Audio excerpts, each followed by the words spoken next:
Queremos hablar noche a noche del obrero aprobado, el siervo del Señor, que recibe la aprobación del cielo. Cuidadito. No estamos hablando de una persona que es bendecida.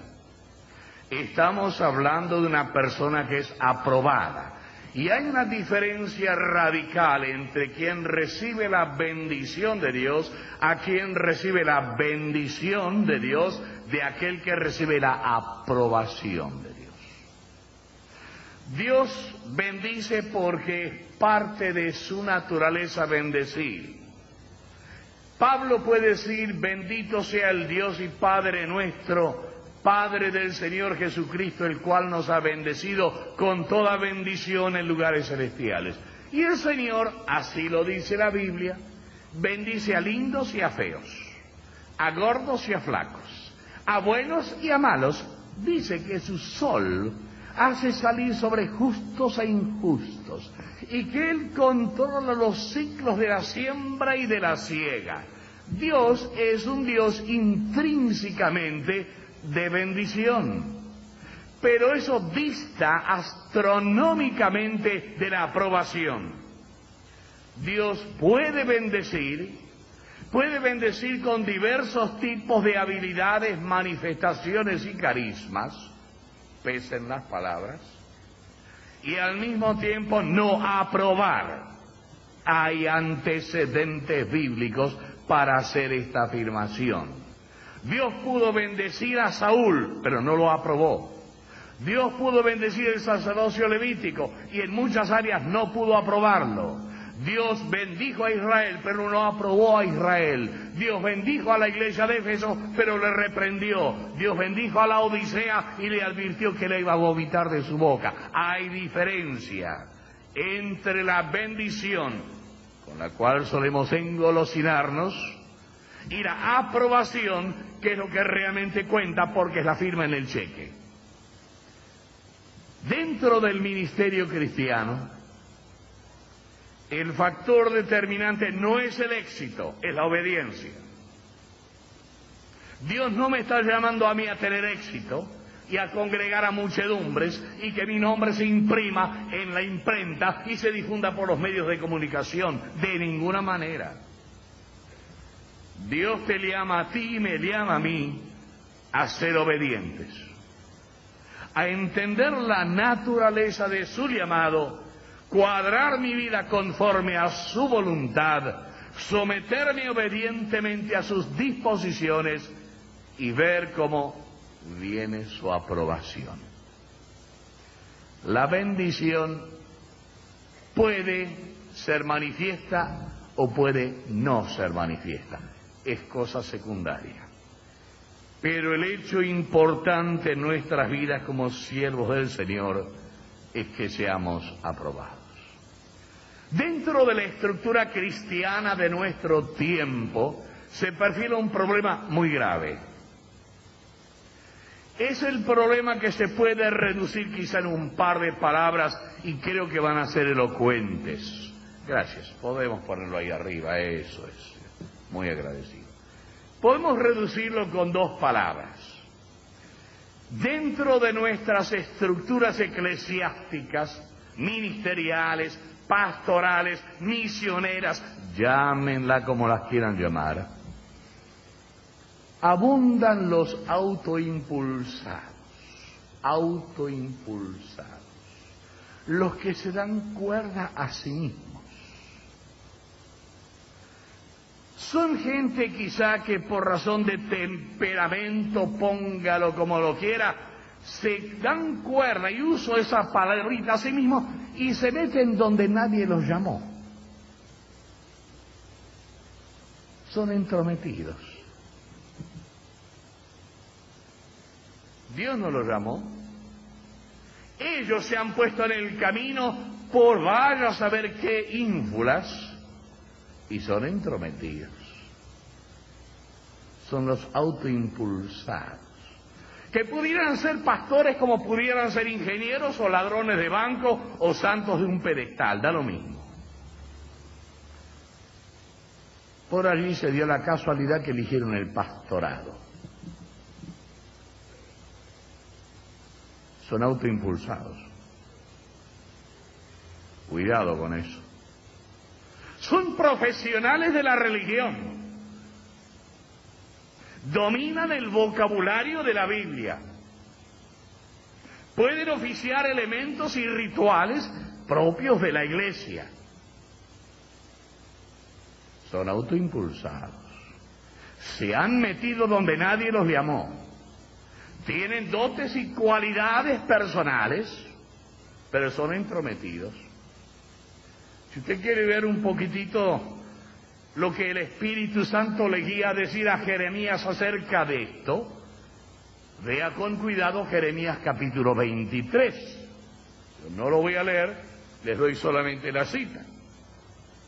Ahí en Jeremías 23 el Espíritu Santo le dice a Jeremías: anuncia a mi pueblo, yo no les hablé y ellos salieron profetizando. Yo no los mandé y estaban corriendo. Si hubieran estado en mi secreto habrían hecho volver a mi pueblo al arrepentimiento y a la conversión. ¿Por qué no lo hacían? Porque eran autoimpulsados. Por cierto, hay una segunda categoría a la cual no podemos desconocer, son los impulsados. Están los autoimpulsados, los que se dan cuerda a sí mismos y se meten donde nadie los llamó, y están los impulsados, que son el producto de las presiones ambientales. Y entonces hay una conmovedora conferencia de vocaciones. Hay un bien orquestado servicio de misiones y llamado misionero.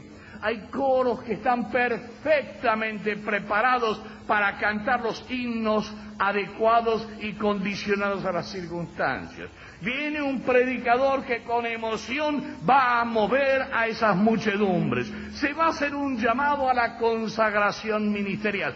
Y no estamos en contra de eso.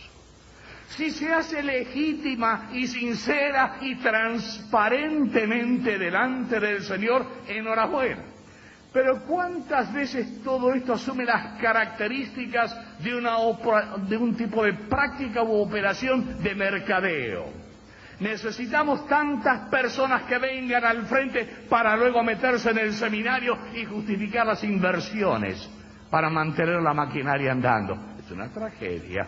Y comienzan a surgir no los autoimpulsados, sino los manipulados, los impulsados por las circunstancias. Quedan conmovidos hasta las lágrimas. Hacen una consagración entre comillas con lágrimas, pero bastan unos pocos años para que luego se haga evidente que nunca fueron llamados, fueron impulsados. Si el primero se impulsa a sí mismo dándose cuerda, metiéndose donde nadie lo llamó, en el segundo caso son personas que han sido conmovidas emocionalmente, o inclusive, y lo digo en el buen sentido de la palabra, han sido objetos de un lavado cerebral y se los ha introducido en algo en lo cual nunca debieran estar. Ahora, eso es una realidad que lamentablemente está presente en nuestro medio. Por cierto, una de las cosas a las cuales tenemos que acercarnos reverentemente en esta noche es la base, el fundamento, la motivación por la cual yo estoy donde estoy. ¿Por qué estoy en el ministerio y no estoy en otra cosa? Carlos Spurgeon en el siglo pasado lo puso en una interrogante. Y él decía: ¿puedes vivir fuera del ministerio? Pues entonces no debes estar en el ministerio. ¿Qué quería decir Carlos Spurgeon? El llamado al ministerio no viene de circunstancias, ni de conferencias, ni de congresos, ni de lo que fuere, sino de Dios. Y cuando el llamado viene de Dios, viene del Señor omnipotente. Y su llamado, como bien lo señalaba Martín Lutero, se torna irresistible. Jeremías va a decir: quise callar, pero había un fuego en mis huesos. No pude contenerme. el apóstol Pablo va a decir: ¡ay de mí si no predico el Evangelio! Se vuelve la razón de mi existir. No puedo vivir en resistencia al supremo llamado de la vocación de Dios. Y esto debe ser comprendido. Aquel que ha sido llamado al ministerio vivirá las palabras del Salmo 73. ¿A quién tengo yo en los cielos sino a ti? Y fuera de ti nada deseo en la tierra. Se vuelve un hombre o una mujer de un solo objetivo. Tiene una sola razón por la cual vivir en esta tierra, y son los principios del reino de Dios. Esa razón. Amén. Eso debe ser claro como la luz del mediodía. Ahora, por cierto, habiendo dicho esto, es bueno recordar algunas cositas a modo introductorio. Cuando alguien es llamado al ministerio, paulatinamente el Espíritu Santo comienza a enseñar muchas cosas. Y una de las cosas que quien ha sido llamado comienza a aprender es la palabra sometimiento. Contrariamente a lo que es un credo popular en la iglesia, el verdadero siervo de Dios no es un gran jefe, es un gran siervo. El llamado de aquel quien vino a servir y a no ser servido empieza a regir en su corazón. Y comienza a tener convicción de que Él no es nadie, el Señor es todo. Y Él viene a servir, no a mandar, no a ser el jefe supremo, no a ser el sibarita que dirige simplemente desde adelante cómo usted se tiene que parar, sentar, reír o llorar. El hombre comienza a tener el mismo espíritu que tuvo Jesús de Nazaret. Porque el Hijo del Hombre no vino a ser servido, sino a servir. ¡Ay de aquel que invierte este proceso y cree que la obra está destinada a catapultarlo y a llevarlo a alturas de prominencia, de jefatura y cacicazgo! Ese hombre o esa mujer están perdiendo los papeles. No de balde, Watchman Nee, personaje por cierto muy interesante para leer, plantea un enigma para quienes aspiran a estar en la obra. Y él hace una interrogante y va a decir: la primera cosa que yo tengo que hacer como obrero es preguntarme, ¿a quién respondo? ¿Quién es mi jefe?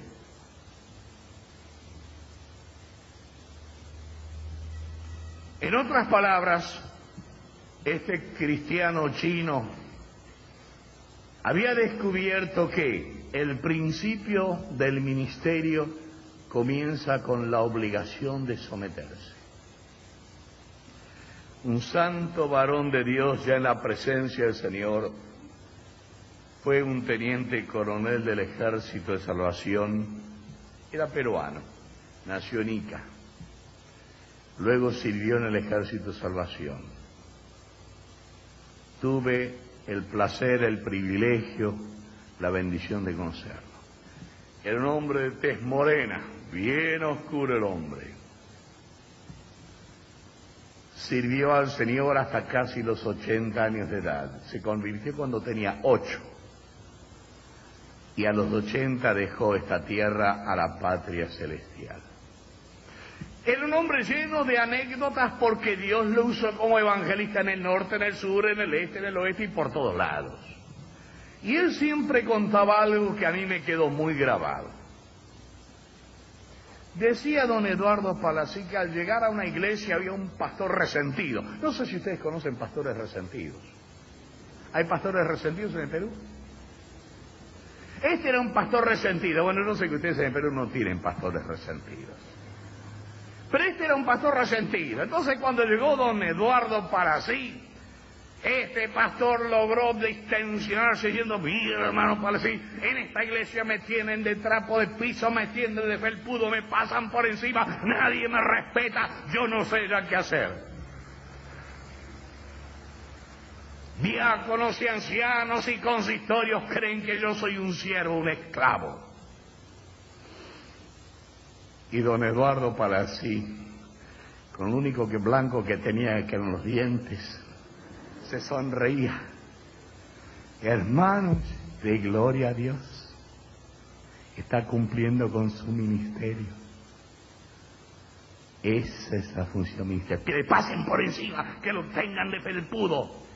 Y usted siga sirviendo, pero no en ese espíritu. Téngase por agradecido que Dios le permite servir como felpudo, como alfombra de acceso. Entregue eso como una ofrenda al Señor, y entonces sí se va a parecer al Señor Jesucristo. Siempre recuerde esa anécdota. Qué interesante es el ministerio que aprende a servir, que aprende, como dice el Salmo 22, no a ser hombre, el gran hombre con mayúscula de autorreafirmación, sino gusano. Así dice Jesús en el espíritu de profecía: gusano soy y no hombre. En un tiempo como el nuestro, donde se incentiva la realización personal, es necesario rescatar esta doctrina, enseñarla con claridad meridiana.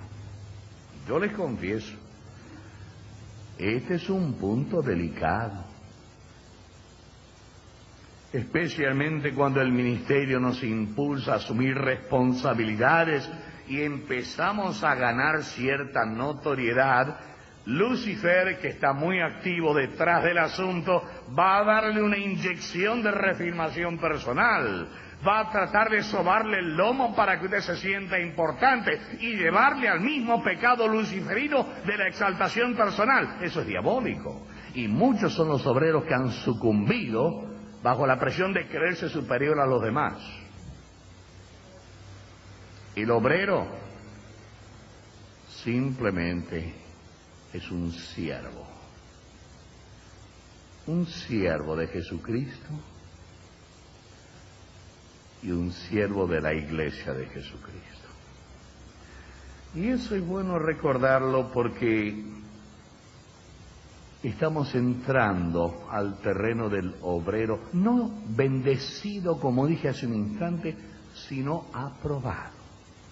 Y quiera Dios ayudarnos a entender que hay una diferencia radical, lo repito, lo reitero, entre alguien que tiene bendiciones, puede hablar bien, tiene carisma, tiene recursos de ministerio, y un hombre aprobado. No son la misma cosa. Uno puede ser un tremendo promotor de religión con un éxito extraordinario y no es un hombre bendecido. Perdón, no es un hombre aprobado, es solamente un hombre bendecido. Y permítame recalcar eso, porque eso es crucial. Decía un viejo profesor, al cual recuerdo con mucha reverencia de mis años jóvenes: hermano, ¿usted va a estar en la obra? Hermano, ¿usted va a estar sirviendo en el ministerio? Preguntaba. Viva y muévase de tal manera que cuando alce sus ojos al cielo puedas percibir la sonrisa del Padre. ¡Qué palabras! Muévase y ministre y actúe de tal manera que cuando alce sus ojos al cielo pueda percibir la sonrisa del Padre. ¡Qué palabras! ¡Qué palabras! ¡Qué profundidad y qué significación! Ahora bien, Timoteo, nuestro personaje, Timoteo, Es interesante que el nombre Timoteo significa el que honra a Dios. El que honra a Dios. Y es notable porque este personaje al cual vamos a mirar un poquito en estas noches, el que honra a Dios,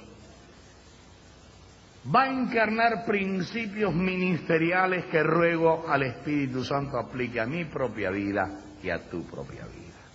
Lo necesitamos. En 1 Timoteo 1, leemos: Pablo, apóstol de Jesucristo, por mandato de Dios nuestro Padre y del Señor Jesucristo nuestra esperanza, a Timoteo, verdadero hijo en la fe, gracia, misericordia y paz de Dios nuestro Padre y de Cristo Jesús nuestro Señor.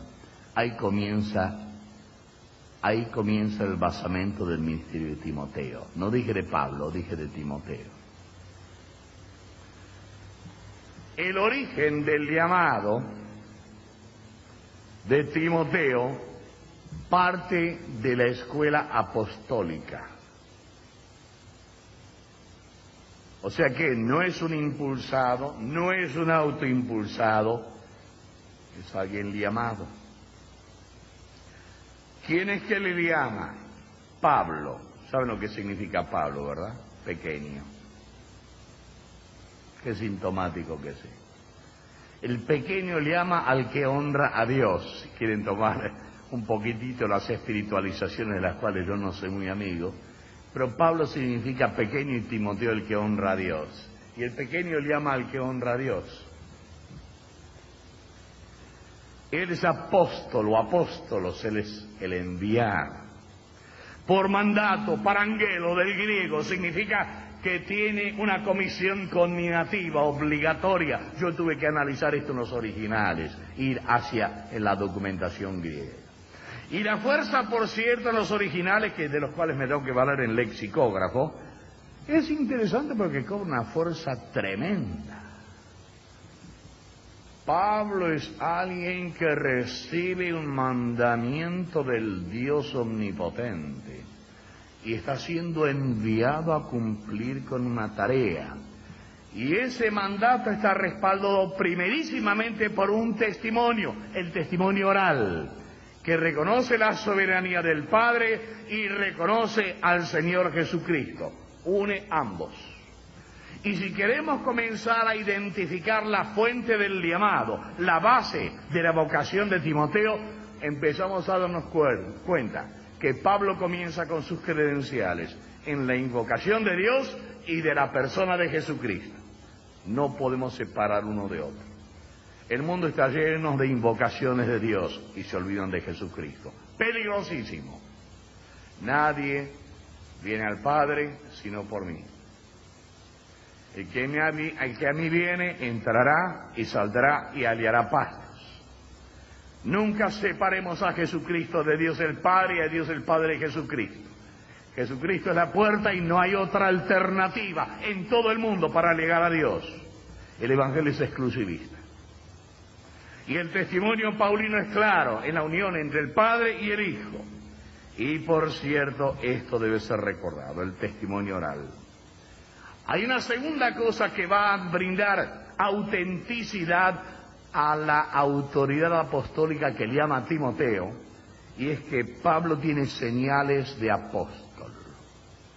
Primero está su testimonio inconfundible, la unión de Dios el Padre y Jesucristo el Hijo de Dios. La segunda cosa son los ministerios de poder. Él va a hablar de eso en 2 Corintios 12. En 2 Corintios 12 al 13 va a hablar señales sido hechas por mi medio de Dios que corroboran que soy apóstol. Van a haber señales de poder. Noten bien, testimonio correcto, Dios el Padre, Dios el Hijo, unidos en este mandato de responsabilidad ministerial. Y por cierto, las manifestaciones confirmatorias con un buen testimonio de poder sobrenatural. Cuidado que nuestro mundo está lleno de milagreros y milagros, satánicos o de seducción y engaño. Parece que el milagro, sin el nombre del Padre y sin el nombre del Hijo, debe ser rechazado, porque el diablo puede hacer milagros. El hombre puede hacer operaciones extraordinarias. Y en un tiempo de crecimiento de sobrenaturalidad como el nuestro, debemos estar alertas. No todo milagro, no toda señal viene de Dios. Por sus frutos los conoceréis, por su testimonio y por lo que produce en la vida de las personas. Y es notable porque la tercera cosa que va a caracterizar la autoridad apostólica que va a llamar a Timoteo es lo ético. Pablo va a ser un hombre de profundas renunciaciones y su ministerio va a ser sacrificial. Vayamos sumando puntos que van a brindar credenciales a la fuente de autoridad que constituye a Timoteo como ministro. Testimonio de Dios el Padre, la divinidad de Jesucristo, señales y prodigios maravillosos, carismáticos de poder y una ética de renunciación y entrega. Eso lo vamos a encontrar en 2 Corintios capítulos 11 y 12. Hay renunciación, hay sacrificio, hay sufrimiento, hay penalidades, hay angustias.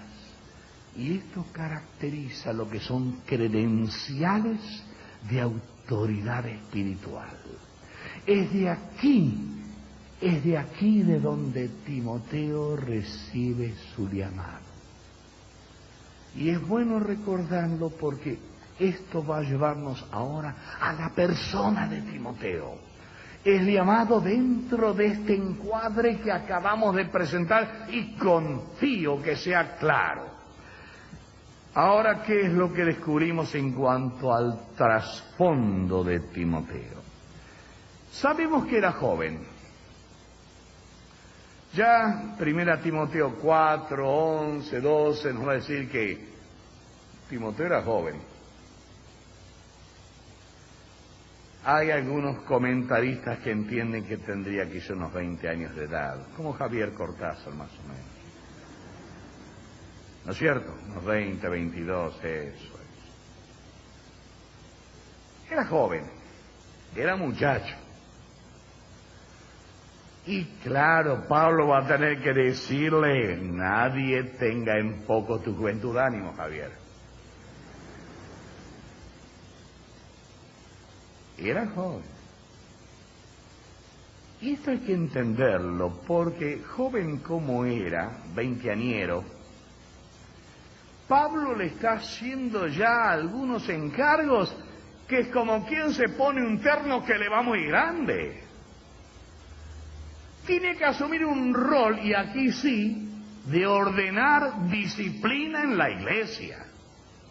Pienso en el doctor Simpson, Alberto Benjamín Simpson, que fuera el fundador de la Alianza Cristiana y Misionera. En su biografía nos dicen que tenía 18 años cuando estaba predicando y predicaba con unción y con poder.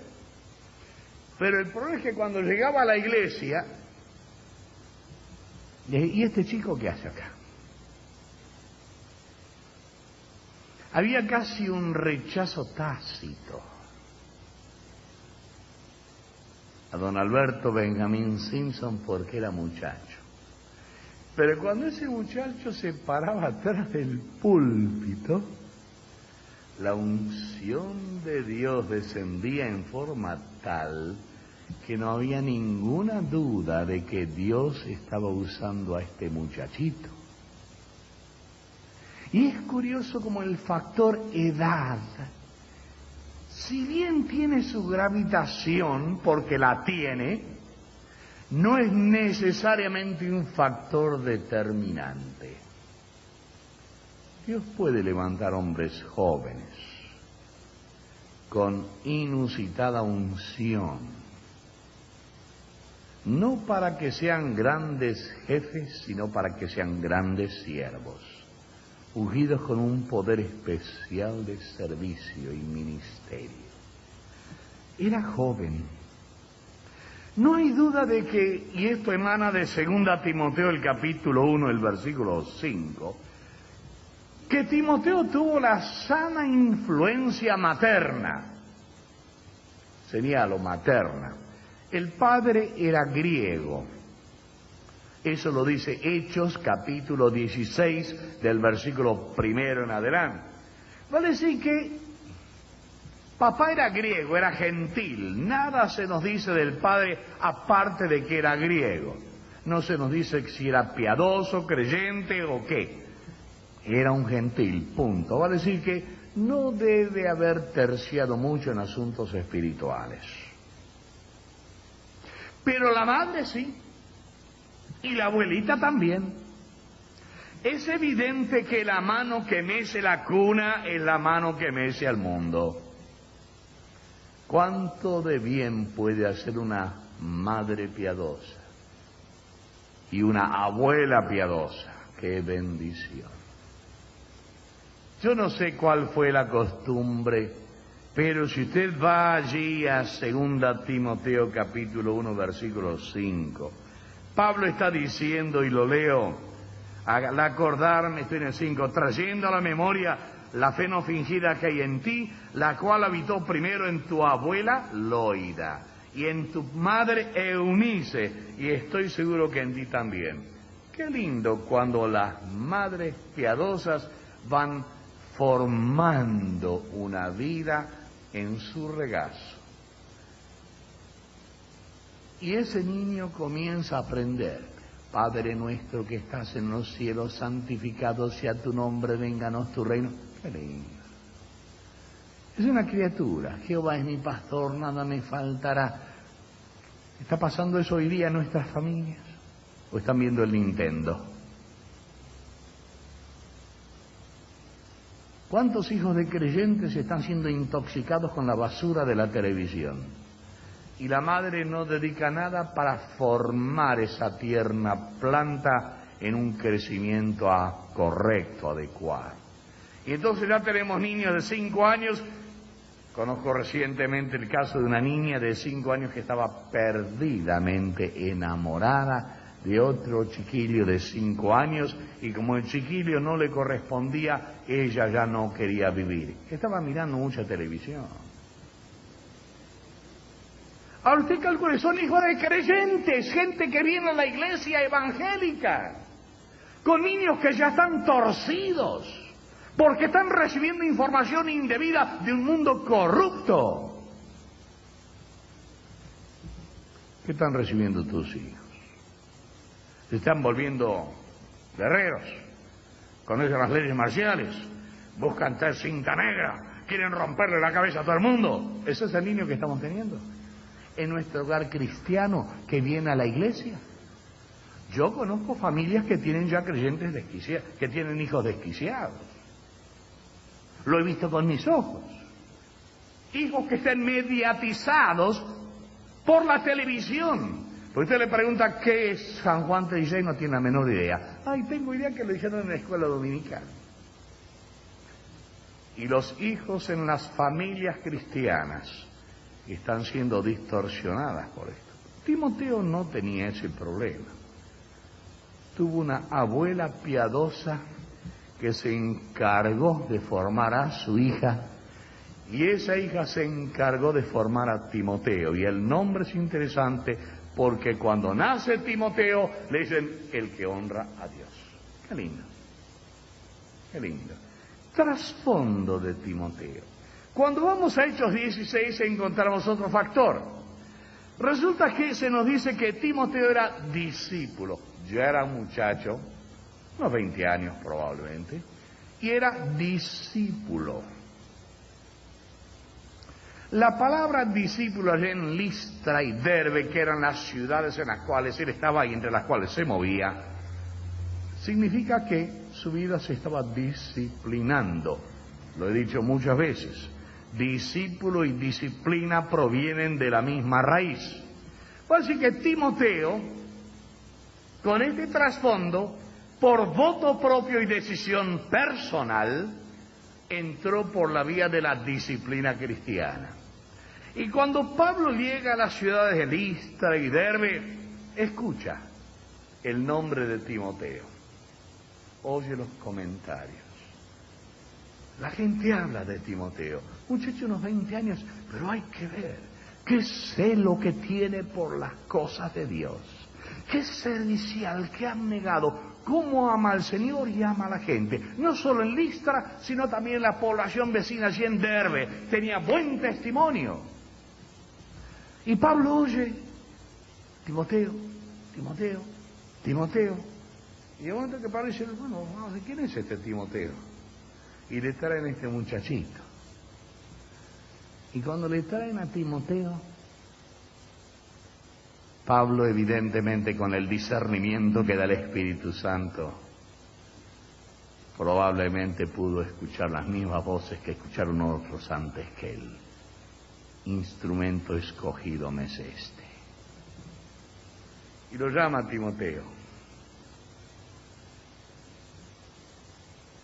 Y lo va a incorporar a su equipo apostólico. El joven Timoteo, buen testimonio, corazón pastoral.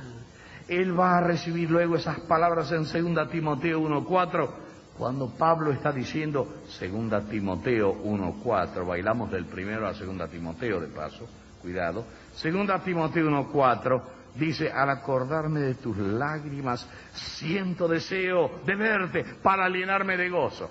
Pablo pudo percibir en este joven corazón un corazón pastoral, un hombre que sabía llorar, un hombre que sabía llorar. ¿Has llorado por tu grey, por tu iglesia, por tu gente? ¿O hace mucho tiempo que no lloras? Este hombre lloraba, era joven, lloraba. Hemos perdido la capacidad de llorar por las cosas santas, por las cosas espirituales. Timoteo tenía corazón sensible, tenía corazón de pastor, tenía 20 años, pero ya se había formado en él una cualidad ministerial que el Espíritu Santo habría de utilizar en forma preciosa. Querido hermano, ¿cuánto podemos decir en esta noche? Tenía buen testimonio, tenía corazón pastoral.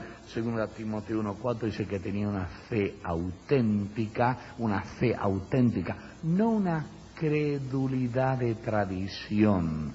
No era porque abuela y mamita conocieron al Señor e iban a la iglesia que yo estoy lo mismo. De ninguna manera. Timoteo adquirió su propia convicción y conocimiento del Señor, y su fe era personal, no venía ahora de otra parte que no fuese la acción de su voluntad. Y una cosa muy reveladora, según Hechos 16, es que Timoteo ya dio muestras de humildad y sometimiento. ¿Por qué decimos esto? Hechos 16 nos dice que Pablo tuvo que circuncidarlo. Como el padre era griego y la madre judía y él no había estado en Palestina, y a Palestina iba a tener que ir, era necesario circuncidarlo por razones de tradición religiosa. A veces pienso que si Timoteo hubiese vivido en nuestro tiempo habría dicho, a mí no me hace falta. Esas son simples especulaciones de viejos y de gente retrógrada. Yo soy salvo por fe, la circuncisión no tiene vigencia, Cristo me salvó, no me vengan con historias. Ese sería el espíritu característico de nuestro tiempo. Yo lo noto, no importa si estoy en Colombia, en Argentina, en Estados Unidos, noto ese espíritu de autorreafirmación y de prescindencia al sometimiento. Timoteo sabe someterse, acepta la dolorosa circuncisión, la acepta. Y es notable en esta sujeción de sometimiento, él no hace cuestionamientos. Él no hace cuestionamientos. Es la característica del Señor Jesucristo en el obrero. Los cuestionamientos, y de esto vamos a hablar mañana pasado, y van a estar mencionados en las epístolas, surgen de un espíritu inquieto, de un espíritu de autorreafirmación, de un tipo de egolatría que va a cuestionar desde Dios hasta el mismo infierno. Vivimos en una generación que todo lo cuestiona. Ha endiosado su cerebro, su intelecto, y ha reemplazado a Dios por su mente. El siervo de Cristo adopta la postura de sometimiento. Él no lo cuestiona. Y ya voy a ir terminando porque la hora se va y sé que a ustedes la hora también les cuesta. Pablo va a recordarle a Timoteo un par de cositas. Le va a decir, Timoteo, quiero que recuerdes, vamos a 1 Timoteo 4:14, 1 Timoteo 4:14.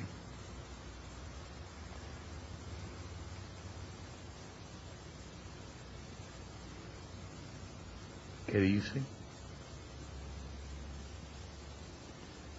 No descuides el don que hay en ti, que te fue dado mediante profecía con la imposición de las manos del presbiterio. Qué interesante. Timoteo no era un autoimpulsado, no era un impulsado, era un hombre que recibió la imposición de manos para la ordenación al ministerio por consenso de la Iglesia.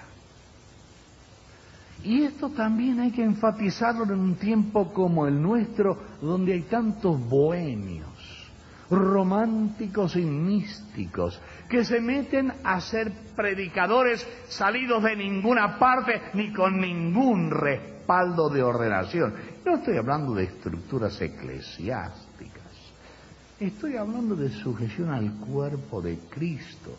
Sea un grupo insignificante, pequeñito, de 20 hermanos, o sea una iglesia de 2000, no interesa. Lo que sí interesa es que yo tenga el consenso, el respaldo de hermanos y hermanas en Cristo que pueden decirme, tú has sido llamado al ministerio. No es que yo diga, yo me siento llamado al ministerio. Yo tengo que preguntar, ¿y ustedes, hermanos, qué es lo que creen? ¿Tengo el respaldo de ustedes? ¿O me voy a convertir en un romántico religioso, un bohemio que anda por allí al cual nadie llamó a la obra? Y se mete como entrometido. Pablo le está diciendo, te fueron impuestas las manos por el presbiterio.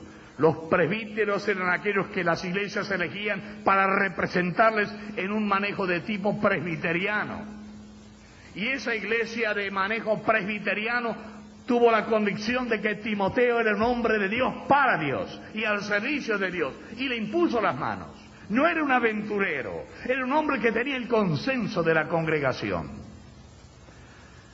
Por cierto, cuando uno va a 2 Timoteo 1:6, descubre una segunda faceta de eso. Y yo les confieso que no sé cómo funcionó esto, si antes o después simultáneamente, no lo sé, pero ahí está. En 2 Timoteo 1:6 dice, por eso te aconsejo que avives el fuego del don de Dios que está en ti.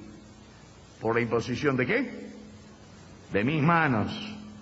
Vale decir que Timoteo tuvo la imposición del presbiterio de las manos, ordenándole al ministerio, y del mismo apóstol Pablo, que había recibido el llamado del Señor.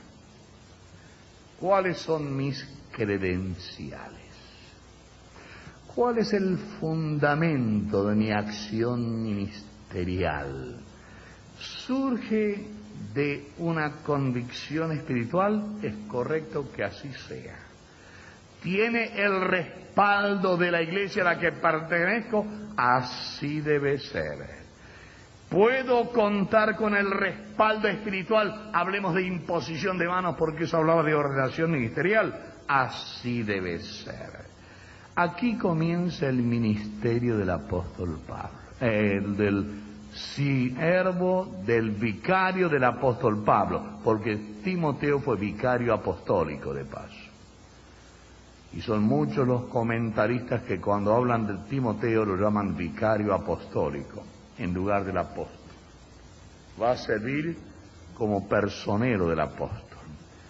Va a contar con estos elementos que van a servir de credencial su trasfondo, su entrega al Señor, su trabajo activo como laico en los pueblos, el buen testimonio, el apóstol que lo llama, el apóstol que le hace imposición de manos, la iglesia que hace imposición de manos, y este hombre ahora comienza a servir. Yo no sé cuánto tiempo tengo, 11 de la noche más o menos.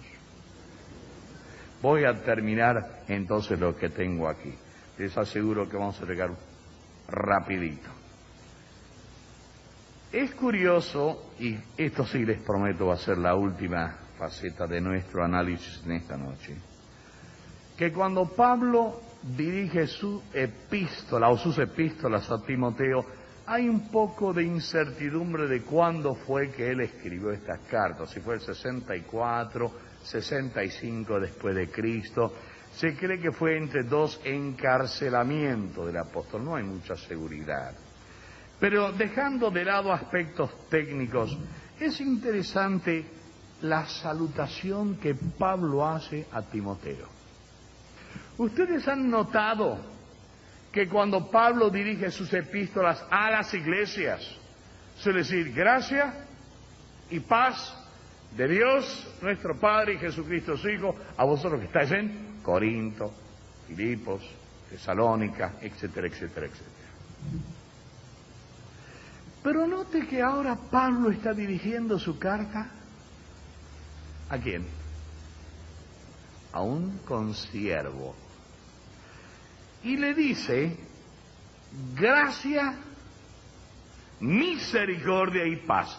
Inserta una palabra que no inserta cuando saluda a las iglesias. ¿Cuál es esa palabra? Misericordia. Qué elocuente. A las iglesias, gracia para salvación, paz para vivir en armonía, porque básicamente eso significa gracia y paz. Gracia salvadora, indispensable a todos los que quieran servir y no quieren servir, pero quieren ser salvos, y paz. Palabra paz, armonía, sin fricciones. Acción sin fricción, como decíamos el domingo aquí en la misma iglesia. Pero la palabrita misericordia es la que llama la atención. Palabrita que reserva para los llamados al ministerio. Si usted va a un diccionario, a un lexicógrafo, eleos, la palabra misericordia, eleos del griego, realmente nos deshace. La palabra eleos, misericordia, que Pablo utiliza para escribirle a Timoteo, siervo de Jesucristo, significa ni más ni menos que buena voluntad para un miserable.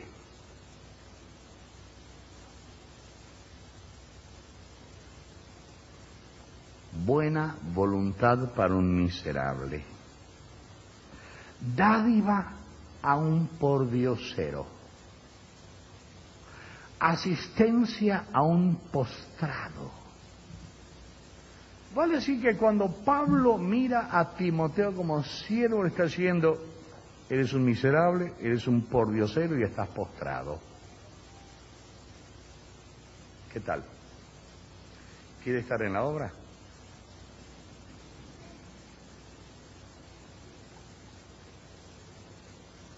Interesante. Parece ser que los conceptos de Dios en cuanto al ministerio difieren radicalmente de los nuestros. Yo me acuerdo que yo era pastor y un día vinieron, me impusieron las manos y fui ordenado y me dijeron, ahora usted es reverendo. Digo, ¿reverendo qué?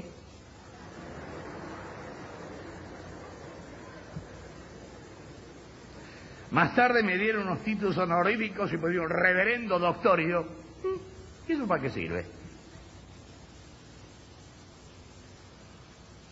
Son títulos que vienen de los hombres y uno debe mirarlos como, bueno, cosas que vienen y van. Eso no conlleva aprobación, por más que encierre bendición. Qué linda es la bendición de la ordenación. Qué linda es la bendición de reconocimientos honoríficos. Oh, qué interesante cuando dice, mi doctor fulano de tal. Ya uno, Y Pablo dice, mira, Timoteo querido, eres un miserable. Eres un pordiosero. Estás más aplastado que los aplastados, eres un postrado.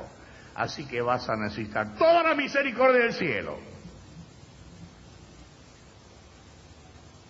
¿Entendemos la lección? ¿Captamos esa dimensión espiritual?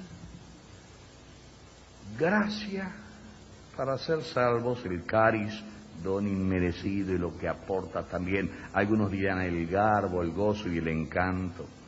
Y la paz que trae liberación de tensiones, pero muy particularmente misericordia. Querido hermano, tú y yo necesitamos misericordia. Quien quiera servir al Señor se está acercando a cosas santas. Y eso es peligrosísimo. Acercarse a las cosas santas es peligroso. Reclama, demanda andar en punta de pie, con temor reverente, y va a reclamar misericordia. Martín Lutero, lo repite una vez más, decía, ay de aquel a quien el Señor ata al carro de su ministerio, dando a entender que la responsabilidad del servicio al Señor es cosa ultra solemne. El obrero tiene que aprender esta lección como parte del ABC, del catecismo inicial. Termino. Estamos queriendo formar en nuestro medio, al amparo de la fundación en la cual estamos trabajando, un centro de capacitación para laicos para el servicio del ministerio. Puesto que estamos trabajando con algo más de 200 personas que son profesionales y de formación terciaria, tengo que luchar un poquitito con el tema. E insisto reiteradamente, no queremos brindar información que nos forme. Nuestro objetivo no es informar sin formar, que esa es la tragedia de multitud de seminarios. Queremos informar y formar.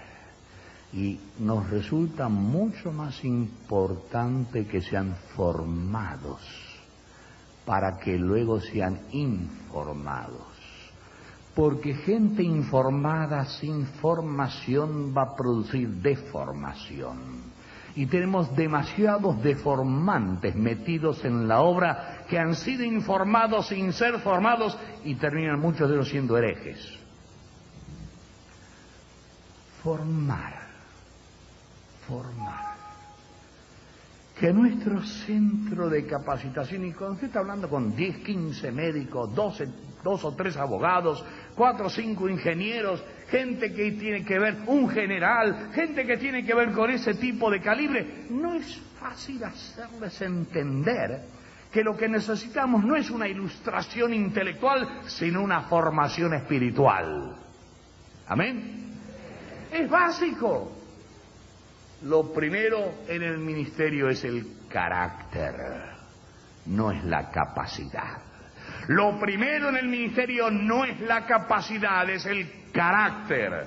Y quiera Dios, el Espíritu Santo, en esta noche, hacernos entender que si vamos a servir y seremos aprobados, es porque Dios nos ha permitido la forja de un carácter. Gloria a Dios. Ser como Cristo. ser como Él. Oh, cuánto anhelo ser como Cristo, yo quiero ser como Él. Era un coro que escribió don Eduardo Palazzi. Amén.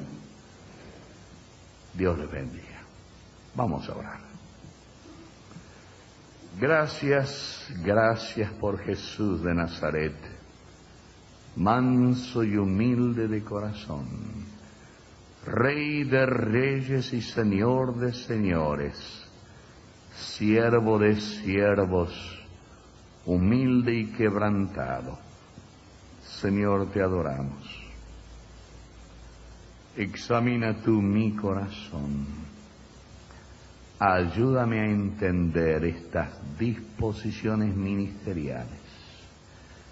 Señor, quisiera rogarte que me ayudes a ser obrero aprobado. Me has bendecido y me has sobrelevado en muchas maneras. Te adoro y te doy gracias. Permíteme ser un obrero aprobado. Dame, oh Dios, esta gracia y a mis hermanos, porque así oramos en esta noche, noche de gracia que viene de Dios, noche de bendición para llevarnos a la aprobación. En el nombre de Jesús oramos. Amén.